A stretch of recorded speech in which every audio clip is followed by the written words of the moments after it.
समाज है। जिस समाज में हम जन्म लिए हैं उस समाज को भी देखें, और साथ ही साथ कहते हैं राष्ट्रीय विकास।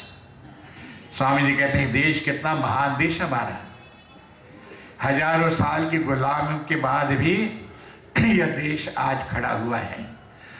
इसने अपनी संस्कृति को नहीं भुलाया। कितना प्रेम था स्वामी जी का इस देश के प्रति, जरा विचार करके देखिए। कैसे स्वामी जी श्री रामकृष्ण देव के संपर्क में आते हैं, उनके बताए हुए मार्ग पर साधना करते हैं, और साधना के फलस्वरूप निर्विकल्प समाधि की प्राप्ति करते हैं। जीवन के सर्वोच्च तत्व की अनुभूति करते हैं, आत्मा का ज्ञान लाभ करते हैं, ब्रह्म ज्ञानी बन जाते हैं। स्वामी जी आनंद से भरपूर, जब समाधि से उतरते हैं आनंद से भरपूर होकर के आते हैं श्री रामकृष्ण देव के पास, उनके चरणों में लोटपोट करने लगते हैं। कहते प्रभु आज मैंने जीवन का सब कुछ प्राप्त कर लिया, बस यही आशीर्वाद दीजिए कि जैसे सुखदेव समाधि में डूबे रहते थे वैसे मैं समाधि में डूबा रहूं। जब शरीर की याद आए थोड़ा भोजन कर लूं, फिर से समाधि में चला जाऊं। दूसरे गुरु होते सुनकर के कितने प्रसन्न होते कि वाह कैसा चेला मिला है जो सब समय ईश्वर के ध्यान में मग्न रहना चाहता है। पर श्री रामकृष्ण प्रसन्न नहीं होते, वे उल्लाहना करते हुए कहते हैं अरे नरेन तू कैसी ऊंची बात कर रहा है, मैं तो सोचा था मैंने तो एक महान वटवृक्ष के समान होगा जिसकी छाया तले संसार की ज्वाला से दग्ध लाखों लोग आएंगे, शांति प्राप्त करेंगे। पर तू तो अपने स्वार्थ की बात कह रहा है। अरे समाज की अवस्था निम्न अवस्था है, इससे भी उच्चतर अवस्था है दूसरों के लिए जीना, दूसरों के समाधि सुख का आनंद पहुंचाना। तू तो अपने स्वार्थ की बात कर रहे। लज्जित होकर के स्वामी जी कहते हैं मैं भला क्या कर सकता हूं। श्री राम ने कहा तू तेरी हड्डियों तक को कार्य करना होगा। और सचमुच यही विवेकानंद बाद में क्या कहते हैं, कहते हैं जब तक मेरे देश का एक कुत्ता भी भूखा है मेरा धर्म है उसे भोजन कराना। किस तरह अपने गुरुदेव के तिरोधान के पश्चात यही विवेकानंद जी निकल पड़ते हैं। कहना चाहिए सन्यासी के रूप में सारे देश का भ्रमण करते हैं, सोचते हैं कैसे इस देश को जगाऊं। मन में विचार आता है अगर इस देश के लोग शिक्षित हो जाएं ये देश जाग जाएगा। इसके लिए मैं धन कहाँ से लाऊं। वे जाते हैं स्वामी जी राजस्थान और गुजरात के राजाओं महाराजाओं के पास जाते हैं, उनसे अनुरोध करते हैं कि महाराज आप अपने राज्य की जनता को शिक्षित करिए। राज्य की जनता शिक्षित हो जाएगी, उनके अंदर आत्मविश्वास जागेगा। पर ये राजा महाराजा भी बड़े स्वार्थी, वे तो सोचते हैं अगर हमारे राज्य की जनता शिक्षित हो गई तब तो हमारे विरोध में विद्रोह कर सकती है। कहीं उन्हें आशा की किरण नहीं मिलती, व्याकुल लोग चले जा रहे हैं। स्वामी जी धीरे धीरे गुजरात रोड स्टेशन में पहुंचे। अचानक उनकी मुलाकात अपने ही गुरु भाई स्वामी तुरायानंद जी से हो जाती, जिन्हें वे हरि भाई कह करके पुकारते थे। तुरायानंद जी को देखते हैं लिपट जाते हैं स्वामी जी और रोते हुए कहते हैं हरि भाई तुम्हारा धर्म किसे कहते हैं। हरि भाई मैं आज तक समझ नहीं पाया, पर हरि भाई मैंने दूसरों के कष्ट को अनुभव करना सीख लिया है। हरि भाई उनके दुख को देख करके मेरी छाती फटी जा रही। हरि भाई मैं अपने आप को संभाल नहीं पा रहा हूँ। रोने लगे स्वामी जी।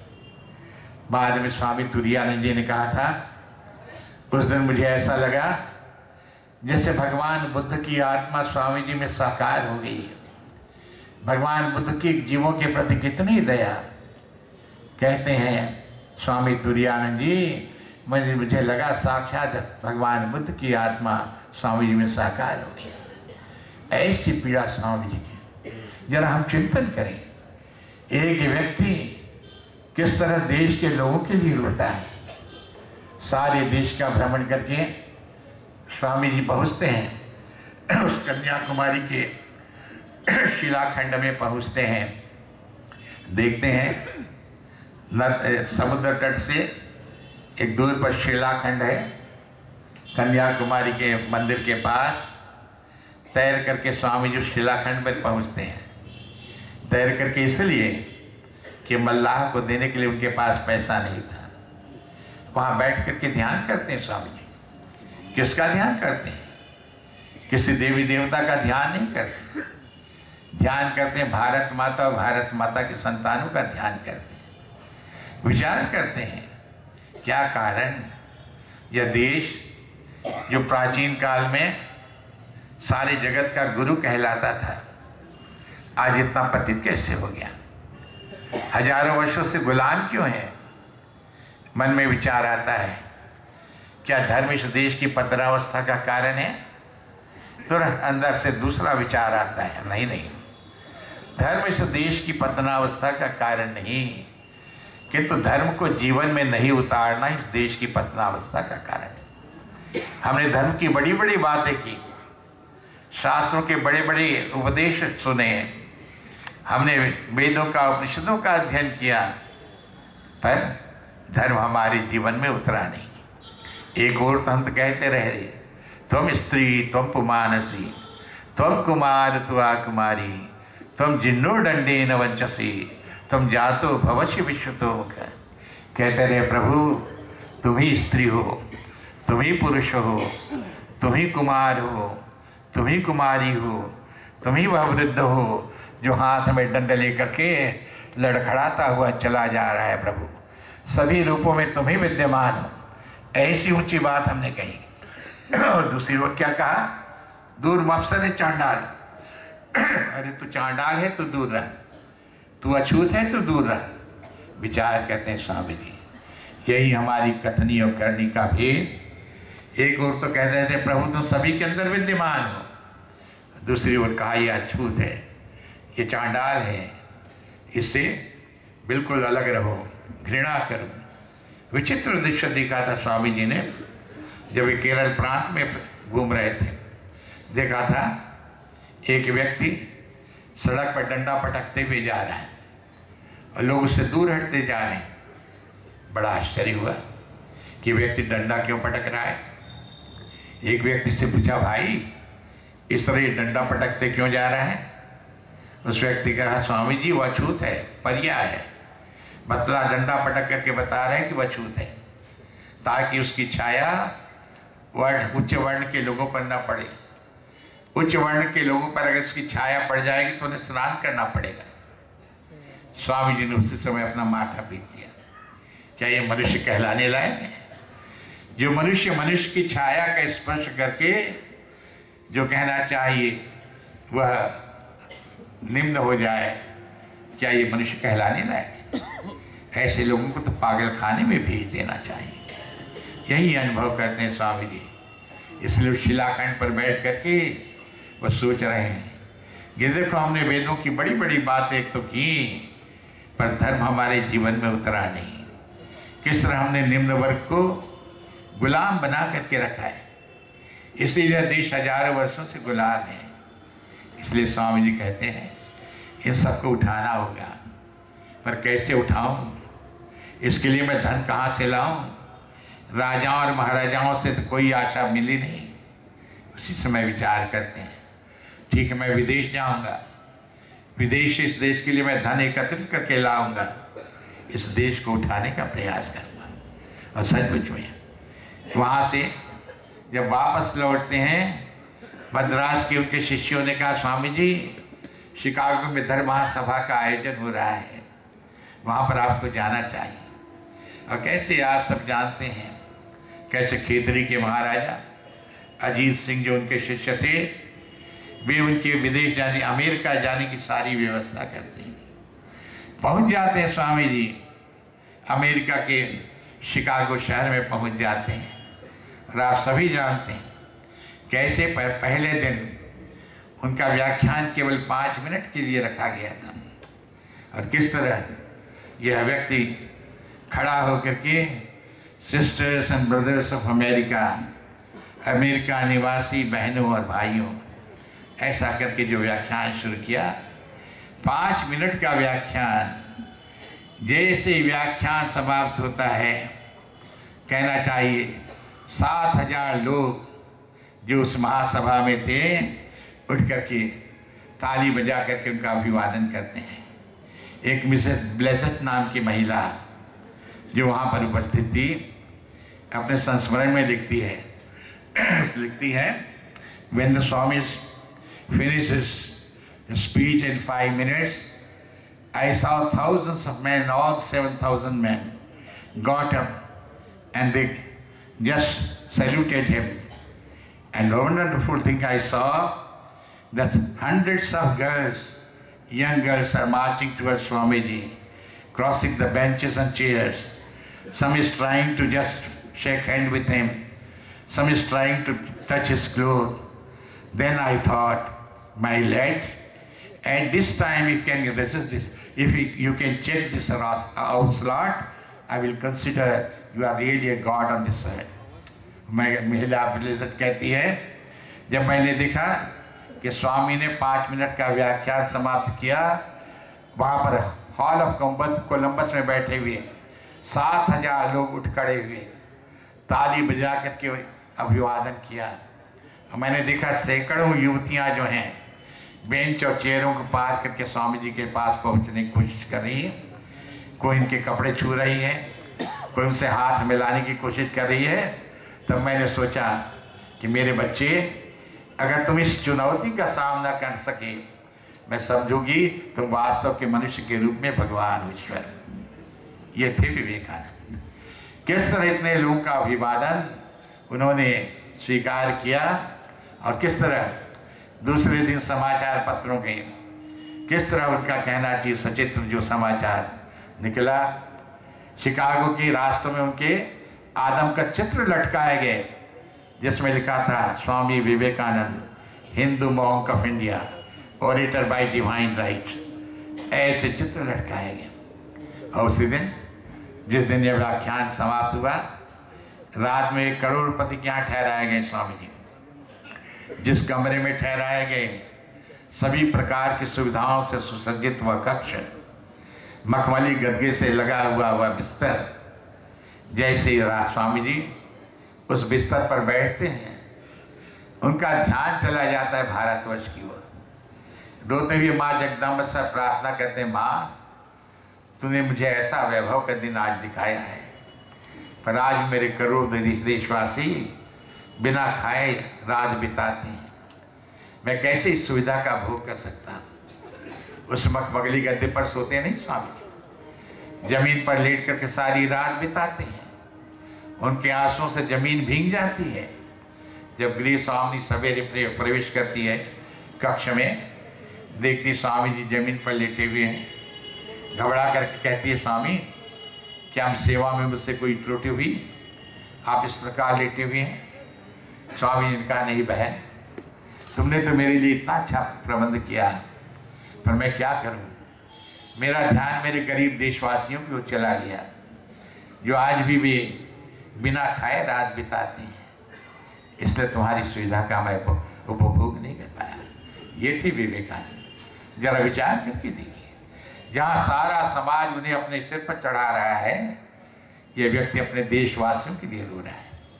उनके देश की व्यथा, अपने हृदय की व्यथा भी व्यक्त होती है।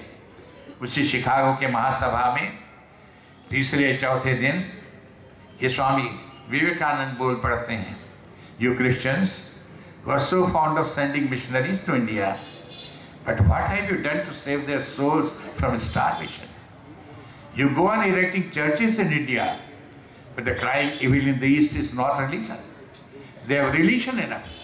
It is the loaf of bread which the millions of sinking India are asking with parched throat. They want food, but you give them stones. It's an insult on the part of a starving man to teach him religion. It's an insult on the part of a starving man to teach him metaphysics. I came to your country to get some aid for my unpolished countrymen, but I fully realize how difficult it is to get aid for a heathen from A Christian in A Christian land. अपने अंदर की व्यथा को व्यक्त करते हैं। कहते हैं तुम ईसाई लोग मेरे देश में आकर के गिरजाघर बनाते हो, पर वहाँ पर आवश्यकता धर्म की नहीं, वहाँ धर्म आवश्यकता से अधिक है। उन्हें आवश्यकता है रोटी के टुकड़े की, जिसके लिए मेरे लाखों देशवासी चिल्ला रहे, पर वे मांगते हैं रोटी, तुम उन्हें देते हो पत्थर। एक भूख से तड़पते हुए व्यक्ति को धर्म की शिक्षा देना उसका अपमान करना है। एक भूख से व्याकुल व्यक्ति को दर्शन शास्त्र समझाना उसका अपमान करना है। मैं तुम्हारे देश में आया अपने गरीब देशवासियों के लिए सहायता प्राप्त करने के लिए, पर मैं अच्छी तरह जान गया कि एक ईसाई से उसके देश में एक हिंदू के लिए सहायता प्राप्त करना कितना कठिन कार्य है। मैं अच्छी तरह जान गया। ये विवेकानंद जरा विचार करके देखिए, कैसा सारा अमेरिका उन्हें अपने सिर पर चढ़ा रहा है, या साधु अपने देश के लिए रो रहा है। कैसा उनका अद्भुत त्याग। 1 करोड़पति की इकलौती कन्या उनके पास आकर के कहती है, स्वामी जी मैं और मेरी सारी संपत्ति आपके प्रति समर्पित हूं, मुझे आप ग्रहण करिए। स्वामी जी कहते हैं कि नारी को मैं बहन और माता के अतिरिक्त और किसी दृष्टि और दूसरी दृष्टि से नहीं देख सकता, मैं तुम्हें इस रूप में ग्रहण नहीं कर सकता।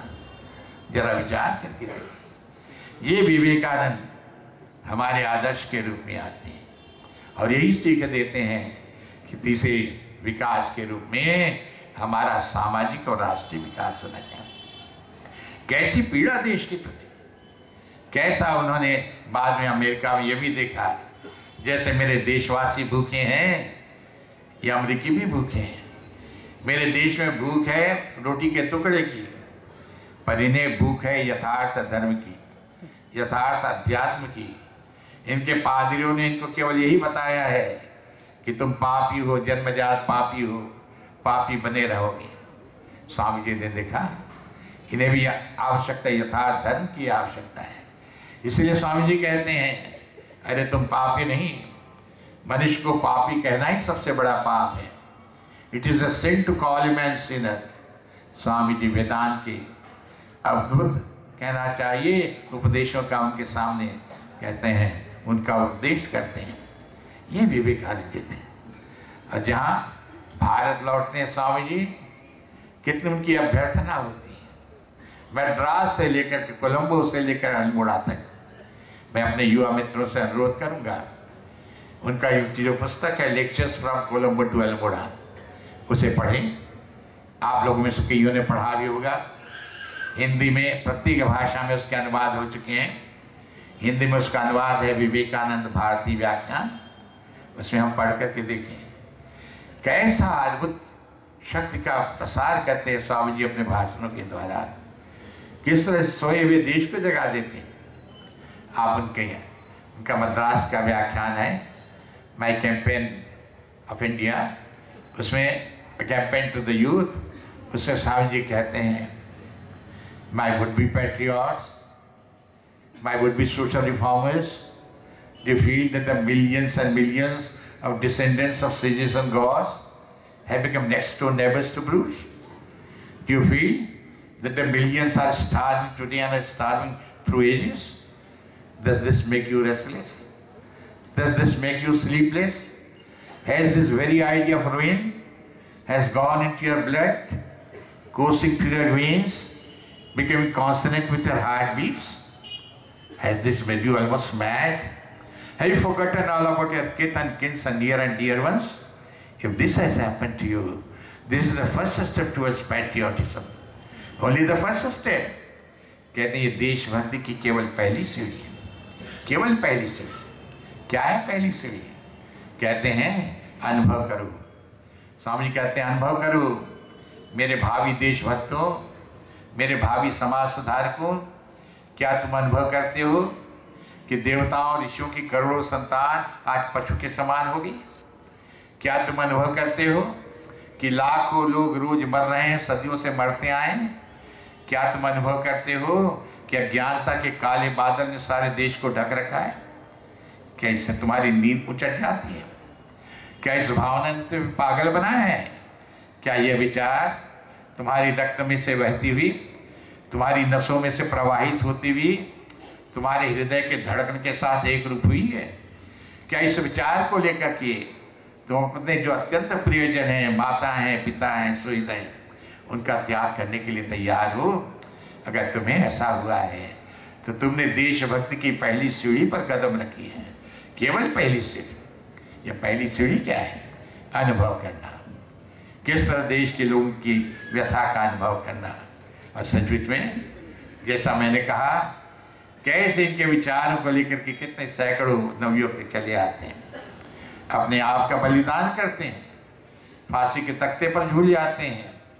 इनके एक हाथ में पाई जाती है गीता, दूसरे हाथ में स्वामी जी की पुस्तकें। तो बंधुओं, इन्हीं के बलिदान पर यह देश आजाद हुआ है। आजाद जो आजाद देश के नागरिक हैं, इसके पीछे कितने नवयुवकों का, हजारों नवयुवकों का बलिदान, नेताओं का बलिदान, कितने जो हमारे नेता भी हुए, किस तरह स्वामी जी के विचारों से प्रभावित हुए हैं। क्या तिलक लें, क्या अरविंद लें, क्या गांधी लें, क्या सुभाष लें, ये सब ने स्वामी जी से प्रेरणा ली, देश को आज़ाद करने का प्रयास किया। इसलिए स्वामी जी जो चतुर्थ कहते हैं कि हमारा तीसरा जो कहते हैं हमारा मानसिक विकास होना चाहिए, सामाजिक और राष्ट्रीय विकास होना चाहिए।